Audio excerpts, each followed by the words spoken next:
Fight Night in New York City featured a group of now very familiar names: Zohran Mamdani, Andrew Cuomo, and Curtis Sliwa. All three taking to the debate stage tonight to prove they have what it takes to serve as the city's next mayor.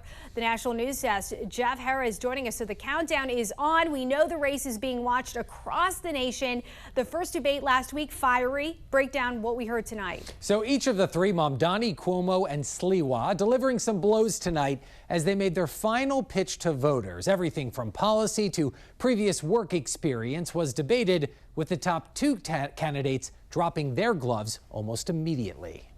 Former New York Governor Andrew Cuomo, who's running as an independent, using his opening statement to attack Assemblyman Zohran Mamdani, saying he has no new ideas or the resume to serve as the city's next mayor. He has no new plan. It's Bill de Blasio rehash, and we know how that turned out. He's never run anything, managed anything. He's never had a real job. But Mamdani, a self-described democratic socialist, pushing back, saying both his opponents only speak of the past, calling out Cuomo directly. He is a desperate man, lashing out because he knows that the one thing he's always cared about, power, is now slipping away from him.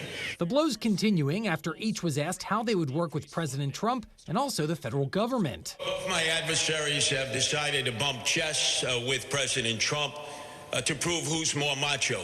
You can't beat Trump. He has said he'll take over New York if Mamdani wins, and he will, because he has no respect for him. He thinks he's a kid, and he's going to knock him on his tuchus. We first just heard from the Republican candidate for mayor, and then we heard from Donald Trump's puppet himself, Andrew Cuomo. According to an AARP Gotham poll, Mamdani holds a substantial lead over the field, 43.2% compared to Cuomo's 28.9% and Sliwa's 19.4%. But if Sliwa drops out, the poll shows the race becomes much closer. Mamdani leading Cuomo by less than 4%, which is within the margin of error. From the Oval Office this week, President Trump also saying he's paying close attention to the polls, even weighing in on if Mamdani ends up winning. It'll be very interesting, but here's the good news. He's got to go through the White House.